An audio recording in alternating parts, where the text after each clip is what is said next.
This is a waste of time. We've got better things to do. Those words. Those exact words still echo in my mind like a broken record, playing over and over again until I want to scream. My daughter-in-law said that at my granddaughter's induction party right in front of teachers, friends, and relatives. Right in front of everyone who mattered to that precious child. 10 minutes later, my entire family stood up and walked out. Just like that. Like they were leaving a bad movie, not their own daughter's moment of triumph. My son smirked, actually smirked, like this was all some big joke. My daughter-in-law rolled her eyes so hard I thought they might fall right out of her head. And my little granddaughter, my sweet, innocent granddaughter who had practiced her speech for weeks, who had stood in front of my mirror at home rehearsing every word, every gesture, she sat there frozen. Absolutely frozen. Clutching that certificate like it was the only thing keeping her tethered to this earth, fighting back tears that I could see building behind her bright little eyes. I didn't stop them. God help me, I didn't stop them. I didn't yell. I didn't beg. I didn't make a scene. I just sat there like a fool, watching my family destroy my granddaughter's spirit in front of half the neighborhood. But the next morning, every single one of them called me. Crying, panicking, desperate, because of what I did after they humiliated that child. After they showed their true colors to the world. Before I tell you what happened, I need you to understand something. This betrayal, this pain, this humiliation, it doesn't know culture or continent. It's the same in London, Lagos, Manila, or Toronto. Every grandmother knows this pain. The pain of being disrespected by the people you once protected. The people you sacrificed everything for. The people who should love you unconditionally but instead treat you like some burden they have to tolerate. Stay with me because what I did next didn't just teach them respect. It changed our family forever. And maybe, just maybe, it'll give you the courage to stand up for yourself too. Let me take you back to that day. That horrible, soul-crushing day that changed everything. The school hall was decorated with bright balloons, streamers hanging from every corner. It should have been beautiful. It should have been magical. Instead, it became the setting for the worst betrayal of my life. I was sitting in the front row, my hands folded in my lap, wearing my best dress, the navy blue one with the little flowers that my granddaughter always said made me look pretty. I'd arrived 30 minutes early because that's what you do for people you love. You show up. You make an effort. You put their happiness before your own convenience. My family walked in 45 minutes late. 45 minutes. While other families had been there since the beginning, celebrating their children, mine couldn't be bothered to arrive on time for the most important day in my granddaughter's young life. They shuffled in like they were doing everyone a favor just by showing up. Whispering to each other, checking their phones, making it crystal clear to everyone in that room that they had better places to be. The disrespect was so thick you could cut it with a knife. When my granddaughter's name was called, when she stood up there on that little stage looking like an angel in her white dress, I felt my heart swell with pride. This was it. This was her moment. Finally, my family would see what I saw, this brilliant, talented, beautiful child who deserved all the love in the world.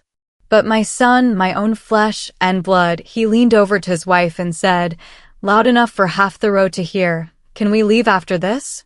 We've got real plans later." Real plans. As if celebrating his daughter's achievement wasn't real enough. As if this moment that she'd been looking forward to for months was just some inconvenience standing between him and whatever he really wanted to do. Then came those words. Those damning, soul-crushing words that I'll never forget as long as I live. This is a waste of time. We've got better things to do. My daughter-in-law said it loud enough that people turned around to stare. I heard gasps. I heard murmurs. I watched my granddaughter smile, that beautiful, innocent smile, fade into confusion, then embarrassment, then something that looked dangerously close to shame. They didn't even wait for her to finish her speech. 10 minutes. 10 minutes was all they could spare for their own daughter before they stood up, made their excuses, and walked out of that hall like they were escaping from prison. My granddaughter looked down at me from that stage, her little face crumpled with confusion and hurt, and whispered, "Grandma, did I do something wrong? Did she do something wrong?" This perfect child who had worked so hard, who had been so excited to share this moment with her family, she thought she was the problem. She thought she had somehow failed them. I forced a smile. A shaky, pathetic smile that probably fooled no one. I applauded alone while 300 people watched, feeling their pity wash over me like a tidal wave. I wanted to disappear.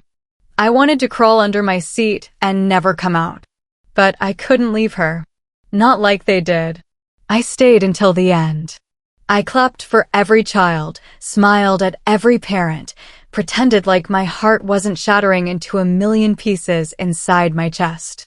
Because that's what you do when you really love someone. You stay, even when it hurts. Even when you're drowning in humiliation. Later, at home, the house felt heavier than ever. The silence was oppressive, suffocating. I could hear my granddaughter crying through the walls of her bedroom, soft little sobs that cut through me like knives. She was trying to be quiet, trying not to bother anyone, even in her pain. I didn't cry. Not because it didn't hurt, dear God, it hurt more than anything I'd ever experienced, but because something inside me had shifted. Something had woken up. Something that had been sleeping for far too long. For years, I'd been telling myself that this behavior was just a phase. That they'd grow out of it. That eventually, they'd appreciate everything I'd done for them. But sitting there in the darkness, listening to my granddaughter's broken heart, I finally admitted the truth to myself. This wasn't new. This public humiliation was just the worst episode yet, but it wasn't the beginning. It was the culmination of years and years of disrespect, mockery, and taking me for granted. I started remembering things I'd tried so hard to forget. The way my daughter-in-law mocked my clothes, calling them old-fashioned and embarrassing. The way she'd roll her eyes when I'd try to share stories from my past, as if my experiences meant nothing. The way my son would laugh along with her jokes at my expense, my own child choosing his wife's cruelty over his mother's dignity. Family dinners skipped without so much as a phone call. Birthdays forgotten year after year. Promises broken like they were meaningless. I was the one they called when they needed help, financial help, babysitting help, emotional support, but I was the first one they mocked when they thought I needed too much love in return. I remembered the Christmas when I'd spent weeks preparing their favorite dishes, decorating the house, buying thoughtful gifts for everyone. They showed up 2 hours late, ate quickly, opened their presents without a word of thanks, and left before dessert because they had other plans. I'd sat alone at my dining room table, surrounded by dirty dishes and the remnants of my effort, and wondered what I'd done wrong. I remembered the time I'd fallen and broken my wrist, and when I called my son for help getting to the hospital, he said he was too busy, but maybe I could call an ambulance. An ambulance. For his own mother. Like I was some stranger on the street instead of the woman who'd raised him, loved him, sacrificed everything for him. For years, I'd given them everything: my time, my savings, my heart, my dignity. I'd been their safety net, their backup plan, their source of endless support and forgiveness. But when it came to giving me the basic respect that any human being deserves, they couldn't be bothered. That night, as I listened to my granddaughter's quiet sobs, I realized that my silence hadn't been kindness, it had been enabling. My forgiveness hadn't been love, it had been weakness. And my granddaughter was paying the price for my failure to stand up for myself and for her. I knelt beside her bed and watched her sleep, her little face still stained with tears. I kissed her forehead gently and whispered, "You did nothing wrong, sweetheart. Nothing at all. But Grandma's about to make sure you never feel that kind of pain again." I didn't sleep that night. I sat at my kitchen table with a cup of tea growing cold in my hands, and I thought about everything. Every insult, every broken promise, every moment of disrespect. And slowly, very slowly, a plan began to form in my mind. I wasn't going to yell. I wasn't going to beg. I wasn't going to throw tantrums or make threats. I was going to do something much more effective. I was going to dismantle their comfort, piece by piece, systematically, methodically. I went in my desk and opened all my files.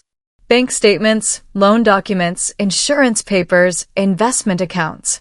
I started reviewing every single financial tie my family had to my name, every way I'd been supporting them, every safety net I'd provided without asking for anything in return except basic human decency. The scope of it was staggering. Over the years, I'd become so entangled in their financial lives that they'd forgotten how to function without me. My son's mortgage, I was a cosigner. My daughter's car payments, coming from my account. My granddaughter's education fund, in my name, but they had access to it. But there was more. So much more. Credit cards I'd given them for emergencies that they used for shopping sprees. A line of credit I'd opened to help them buy furniture that they'd maxed out on vacations. Small loans that had turned into permanent arrangements they'd never even attempted to repay. I'd been funding their lifestyle while they treated me like garbage. I'd been bankrolling their comfort while they showed me nothing but contempt. The irony was so bitter I could taste it. The next morning, the phone rang bright and early. My son's voice, cheerful and entitled as always. Hey Mom, can you cover our mortgage this month? Sarah's been shopping a bit too much lately, and we're a little short. For a moment, I said nothing. I let the silence stretch between us, let him marinate in his own audacity. Here he was, less than 24 hours after humiliating his daughter and his mother, asking for money like nothing had happened. Mom? Are you there? I'm here, I said quietly. So can you transfer the money today? We really need it. Click. I hung up. The phone rang again immediately. I let it ring. And ring. And ring.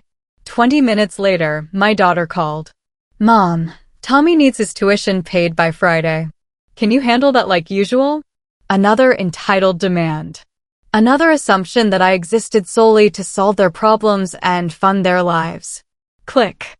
I hung up again. This time, I unplugged the phone. I spent the morning making calls of my own. To my lawyer, to my bank, to my financial advisor. One by one, I began the process of untangling myself from their lives. I removed my name from my son's mortgage.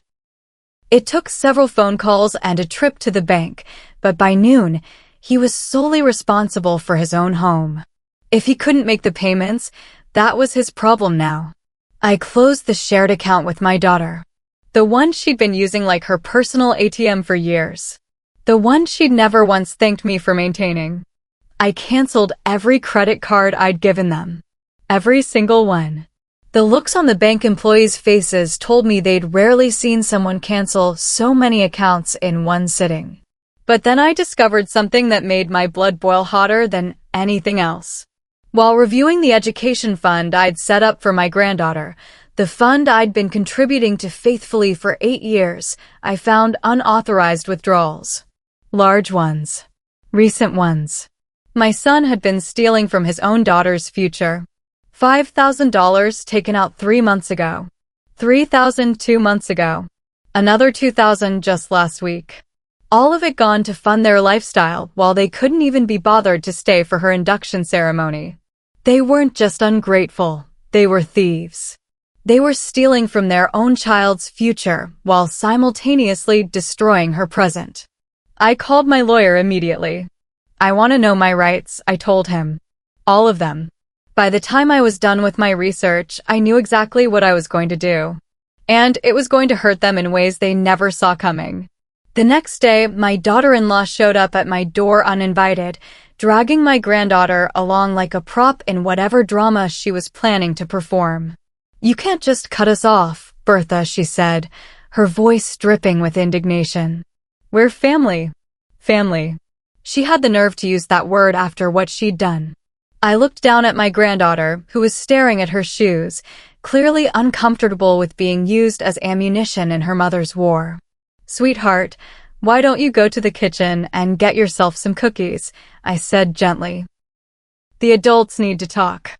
Once she was gone, I turned back to my daughter-in-law with a smile that probably looked more like a baring of teeth. Family? I repeated. Family doesn't walk out on a child's proudest moment. Family doesn't steal from a child's education fund.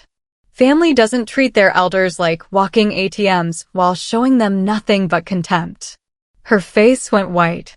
She knew I'd found out about the money. That was different. No, I interrupted. It wasn't different. It was theft. Pure and simple. I walked to my kitchen table and picked up a folder I'd prepared specifically for this moment. Inside were copies of every account I'd closed, every card I'd canceled, every financial tie I'd severed. I want you to understand exactly what's happening here, I said, my voice steady and calm. I'm not punishing you. I'm simply done sponsoring disrespect. I read through the list slowly, watching her face grow paler with each item. The mortgage support gone. The credit cards canceled. The shared accounts closed. The car payments, her responsibility now. The education fund, locked down tight with me as the sole administrator. You're making a mistake, she said, but her voice was shaking now. You need us more than we need you. I laughed. Actually laughed. Do I? Because from where I'm standing, it looks like you're the ones who've been depending on me for everything while giving me nothing in return. You'll regret this, she screamed, her composure finally cracking. You'll never see your granddaughter again. I'll make sure of it. For the first time in this entire conversation, I felt genuinely angry. Not hurt, not disappointed, angry. Then I'll see you in court, I said quietly. She stormed out, slamming my door so hard the windows rattled. But I noticed she forgot to take my granddaughter with her in her rage. The child came running to me from the kitchen, tears streaming down her face. Grandma, why was Mommy yelling? I held her close, feeling her little body trembling against mine. Sometimes, sweetheart, people get upset when they can't have things they want. But that's not your fault, and it's not your problem. Within hours, the calls started. Frantic, desperate, constant. My son called first, his voice tight with panic. Mom, what have you done? The bank says I'm solely responsible for the mortgage now. I can't afford this on my own. Then perhaps you should have thought of that before you walked out on your daughter's induction, I replied calmly. That has nothing to do with this. It has everything to do with this. Actions have consequences, son. I'm just sorry it took me so long to let you experience them. My daughter called next, sobbing hysterically. Mom, you can't do this. Tommy's tuition is due, and I don't have the money. I'm sure you'll figure something out, I said. You're a grown woman with a job. Time to act like it. But we're family. Family supports each other, I said. Family shows up for each other. Family doesn't steal from children's education funds to buy themselves luxuries. Then came the relatives. Oh, the relatives. Cousins and aunts and family friends, all calling to guilt-trip me, to tell me I was being too harsh, that family forgives, that I should be the bigger person. She's just a lonely old woman taking her bitterness out on her family. I heard my daughter-in-law had been telling people. She'll come around when she realizes how miserable she is without us. But I wasn't miserable. For the first time in years, I felt free. Lighter. Like I'd been carrying a massive weight on my shoulders and had finally been given permission to set it down. They thought I'd fold. They thought that after a few days of silence, I'd come crawling back, checkbook in hand, ready to resume my role as their personal bank and emotional punching bag. They were wrong. But then came the call that almost broke my resolve. My granddaughter, sobbing into the phone. Grandma, Mommy and Daddy are fighting because of you. They're yelling all the time now. Did I make them mad? Is it my fault? My heart shattered. This beautiful, innocent child was blaming herself for her parents' dysfunction, just like I'd been blaming myself for their treatment of me. No, sweetheart, I said, my voice trembling with emotion. You didn't cause this. You didn't make anyone mad. You just revealed who they really are. But they say you're being mean to them.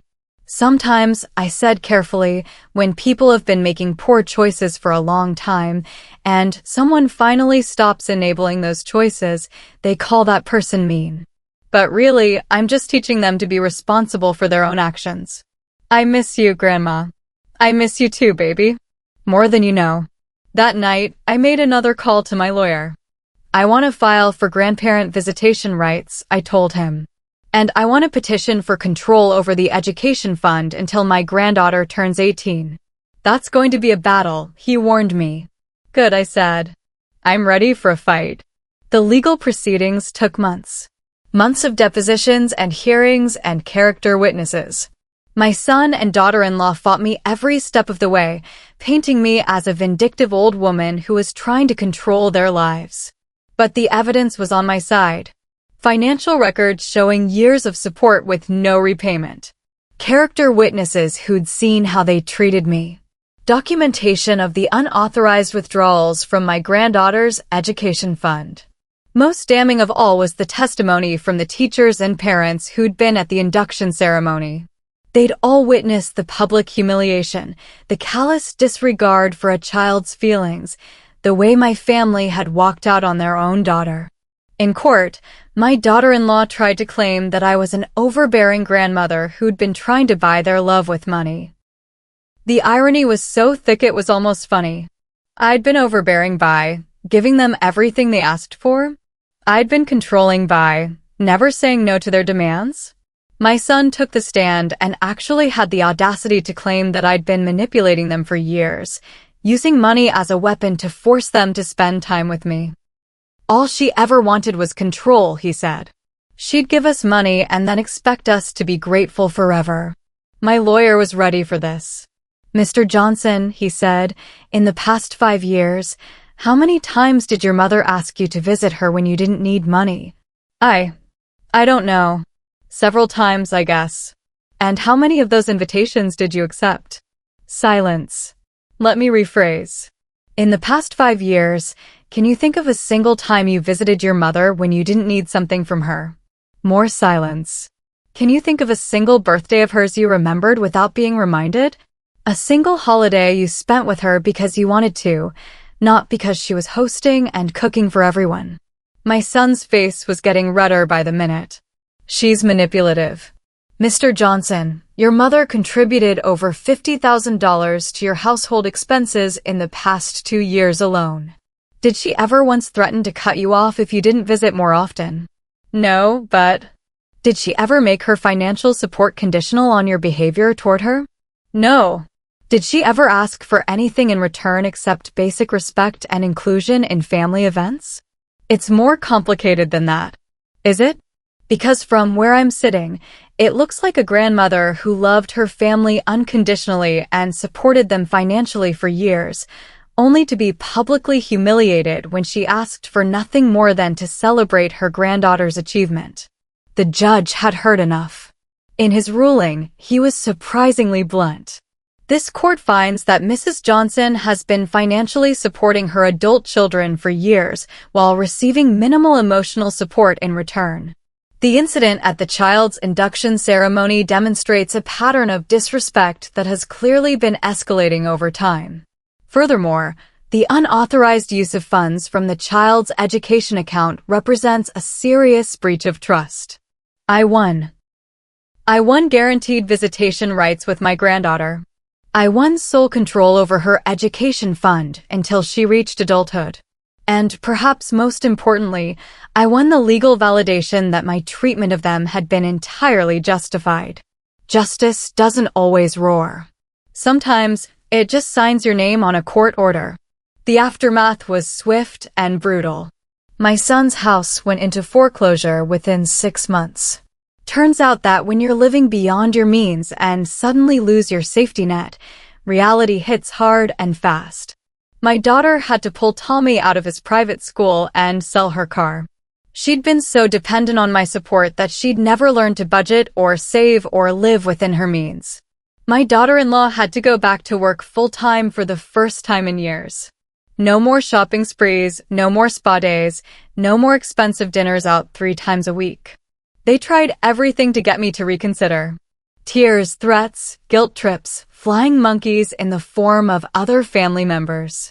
They promised to change, swore they'd be better, begged for just one more chance. But I'd given them chances for years. I'd forgiven and forgotten and enabled until I'd nearly forgotten who I was underneath all that forced kindness. The first time I exercised my court-ordered visitation rights, my granddaughter was nervous. She'd been told by her parents that I was angry with them, that I was trying to hurt their family, that I might be angry with her too. "Are you mad at me, Grandma?" she asked as I picked her up for our weekend together. "Oh, sweetheart," I said, pulling her into a hug. "I could never be mad at you. You're the light of my life. But Mommy says you're trying to punish us." "I'm not trying to punish anyone," I said carefully. "I'm just making sure that people are responsible for their own choices. And I'm making sure that you and I get to spend time together because I love you more than anything in this world." We spent that weekend baking cookies, working in my garden, reading stories together. Simple pleasures that I'd been missing for so long. She helped me plant flowers, her little hands getting dirty as she carefully placed each seed in the soil. "Grandma," she said as we worked, "you stayed." "What do you mean, baby?" "At my induction. Everyone else left, but you stayed." I had to stop what I was doing because my eyes were filling with tears. "Of course I stayed, sweetheart. I would never leave you when you need me. Mommy and Daddy leave sometimes when things get hard." The casual way she said it broke my heart. This child had already learned that the people who were supposed to love her unconditionally might abandon her when inconvenience struck. "I will never leave you," I promised her. "No matter what happens, no matter how hard things get, I will always be here for you. Promise?" "I promise." That night, after I tucked her into bed in my spare room, she asked me another question that haunted me. "Grandma, why don't Mommy and Daddy love me enough to stay for important things? How do you explain to a 7-year-old that some people are so self-centered they can't see past their own desires? How do you tell a child that her parents are more interested in their own convenience than her happiness?" "Sometimes," I said carefully, "people get lost inside their own problems and forget to pay attention to what really matters. It doesn't mean they don't love you. It just means they need to learn how to show love better. Are you going to teach them?" "I'm trying, sweetheart. In my own way, I'm trying." Over the following months, my granddaughter and I fell into a routine. Every other weekend, she'd stay with me. We'd cook together, read together, work on her homework together. I taught her how to plant vegetables, how to knit, how to bake bread from scratch. Simple skills that her parents had never bothered to pass on because they were too busy with their own lives. But more importantly, I taught her that she was worthy of attention, worthy of patience, worthy of love that didn't come with conditions attached. The change in her was remarkable. She started speaking up more, laughing more, asking questions without fear of being dismissed. She stopped apologizing for taking up space, stopped trying to make herself smaller to avoid inconveniencing anyone. "Grandma," she said one Saturday morning as we sat in my kitchen eating pancakes I'd made from scratch, "I like it here." "Why is that, sweetheart?" "Because you listen when I talk. And you don't look at your phone when I'm telling you something important." The casual way she accepted such basic human decency as something special told me everything I needed to know about her home life. Meanwhile, my son and daughter-in-law were struggling with the consequences of their choices. Without my financial support, they had to make real decisions about their spending. They had to budget, prioritize, sacrifice. All the things that normal adults do but that they'd never learned because I'd been enabling their irresponsibility for so long. My son tried to get a second job but quit after 2 weeks because it was too hard. My daughter-in-law complained constantly about having to work full-time, as if supporting yourself was some kind of unreasonable expectation. They tried moving in with her parents, but that lasted exactly 3 weeks before they were asked to leave. Turns out that their disrespect wasn't limited to me. They treated everyone like personal servants who existed solely to make their lives easier. The calls continued, but they changed in tone. Less demanding, more desperate. Less entitled, more pleading. "Mom, please, my son called one evening. We're really struggling here. Can't we work something out? What kind of arrangement did you have in mind?" I asked. "Well, maybe you could help us with just the mortgage. Just until we get back on our feet. And in exchange?" Silence. He hadn't thought that far ahead.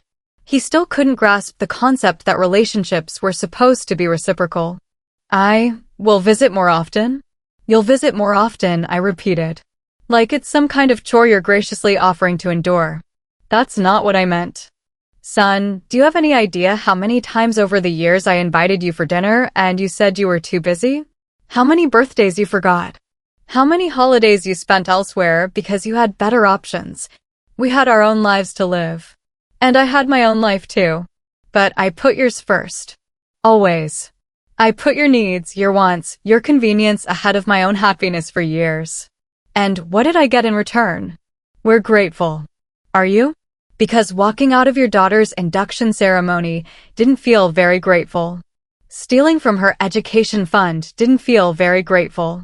Telling everyone at that ceremony that it was a waste of time didn't feel very grateful. More silence. "I'm not angry anymore," I told him. "I'm not hurt. I'm not bitter.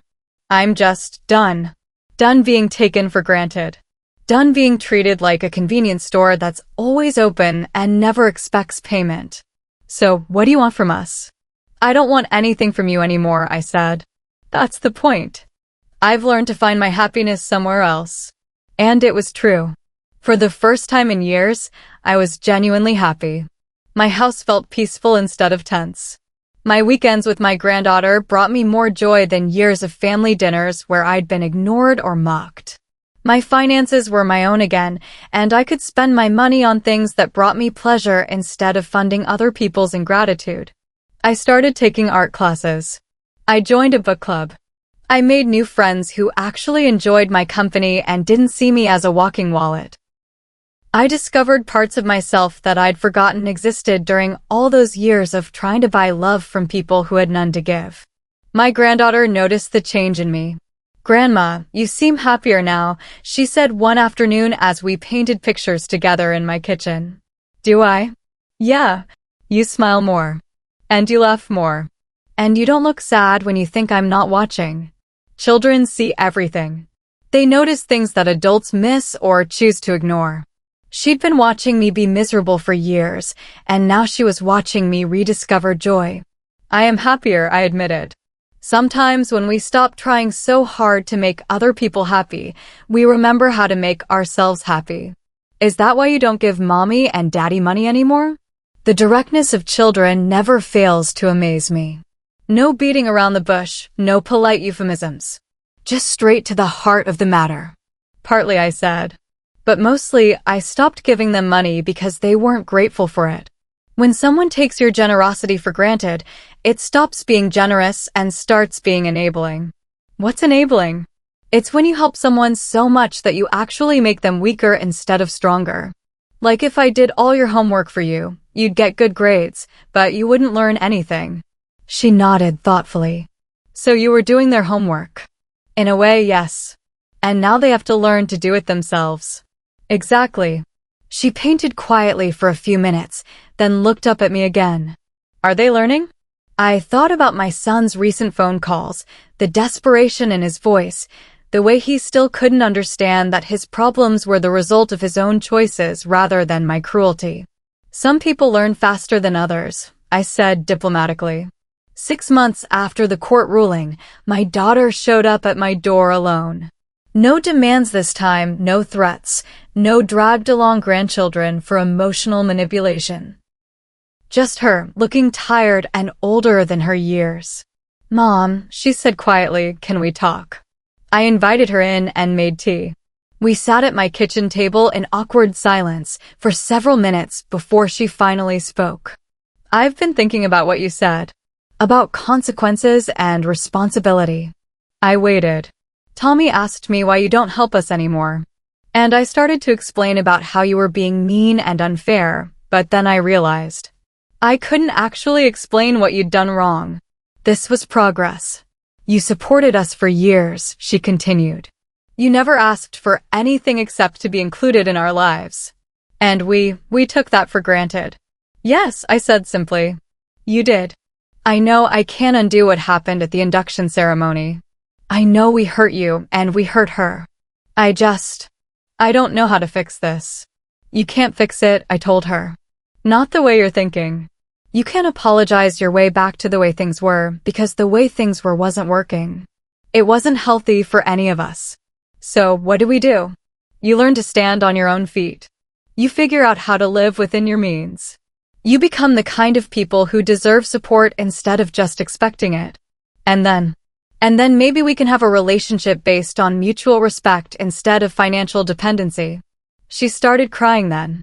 Not the manipulative tears I'd seen so many times before, but genuine grief and regret.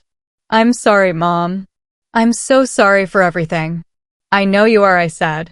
But sorry doesn't mean anything unless it comes with changed behavior. How do I do that? How do I change? You start by taking responsibility for your own life. You stop looking for someone else to blame or someone else to rescue you. You make decisions based on what you can afford, not what you want. You treat the people who love you with respect, not as conveniences to be used when needed. It's harder than I thought it would be, she admitted. Good things usually are. We talked for another hour. Really talked, not the surface-level conversations we'd been having for years. She told me about her struggles with budgeting, her fears about the future, her guilt about the impact their choices had on Tommy. I listened without offering to solve her problems, without reaching for my checkbook, without enabling her dependency. When she left, she hugged me tightly. I love you, Mom. I know I haven't shown it well, but I do love you. I love you too, I said. That's why I couldn't keep enabling you to be less than you're capable of being. Change came slowly after that. My daughter got a second job and started living within her means. She stopped buying things she couldn't afford and started saving money for the first time in her adult life. She called me occasionally just to talk, not because she needed something. My son took longer to come around. He was still angry, still felt victimized by my cruelty. He bounced between jobs, always finding reasons why each one wasn't good enough, always looking for the easy way out that didn't exist anymore. But my granddaughter continued to flourish. Our weekends together became the highlight of both our weeks. She grew more confident, more secure, more willing to take up space in the world without apologizing for it. One Saturday afternoon, as we sat in my garden reading together, she looked up at me with those bright, intelligent eyes. Grandma, I'm glad you didn't let them keep hurting you. What do you mean, sweetheart? At the induction and all those other times. I saw how sad you looked when they were mean to you. I'm glad you made them stop. My throat tightened with emotion. She'd been watching all along, seeing the disrespect, feeling helpless to stop it. You should never have had to see that, I said. But I did see it. And I learned something important. What's that? I learned that it's okay to stand up for yourself. Even when it's hard. Even when people get mad at you for it. This child, this beautiful, perceptive child, had learned the lesson I'd taken decades to figure out. That self-respect isn't selfish. That boundaries aren't cruel. That sometimes the most loving thing you can do is refuse to enable someone's worst behavior. A year after the court ruling, my son finally came to see me. Not to ask for money, not to demand that I change my mind, but to talk. Really talk. He looked older, worn down by the reality of adult responsibility. But there was something different in his eyes. Something that might have been the beginning of wisdom. I lost the house, he said without preamble. I know, I replied gently. We're renting a small apartment now. 2 bedrooms. It's not much, but it's what we can afford on our own. How does that feel? He thought about it for a long moment. Scary. But also kind of good? Like, I know it's really ours. We're not dependent on anyone else's generosity. This was the first time I'd ever heard him express any kind of pride and self-sufficiency. Sarah's been working full-time, he continued. She complains about it a lot, but I think she's actually starting to like having her own money. Money she earned. And how are you doing? I'm learning. Learning to budget, learning to save, learning to make decisions based on what we can actually afford instead of what we want. He paused. It's harder than I thought it would be. Most worthwhile things are. I understand now, he said quietly. What you were trying to teach us. We weren't adults. We were children in adult bodies, expecting someone else to take care of everything while we played house. This was more insight than I'd heard from him in years. I'm proud of you, I said, and meant it. He looked surprised. For losing my house? For learning to stand on your own feet? For taking responsibility? For growing up? We talked for hours that day. About his childhood, about the mistakes we'd both made, about the future. For the first time in years, I felt like I was talking to my son, not to a stranger who happened to share my DNA. When he left, he hugged me goodbye. I'm sorry, Mom. For everything. For taking you for granted, for the induction ceremony, for stealing from her education fund. For all of it. I forgive you, I said. But more importantly, you need to forgive yourself and do better going forward. I'm trying. I know you are. And I'm proud of you for trying. 2 years after that horrible day at the induction ceremony, my family gathered for my granddaughter's birthday. Not at my house this time, but at my son's small apartment. They'd cooked the meal themselves, bought decorations with their own money, planned a party that was modest, but filled with genuine love. My granddaughter, now 9 years old and more confident than ever, blew out her candles surrounded by parents who had finally learned to be present. Really present. Not just physically in the room, but emotionally engaged, giving her their full attention. Make a wish, sweetheart, I told her. She closed her eyes, took a deep breath, and blew out all 9 candles in one puff. When she opened her eyes, she was smiling. What did you wish for? Her father asked. I wish that everyone I love would be happy, she said. Really, truly happy.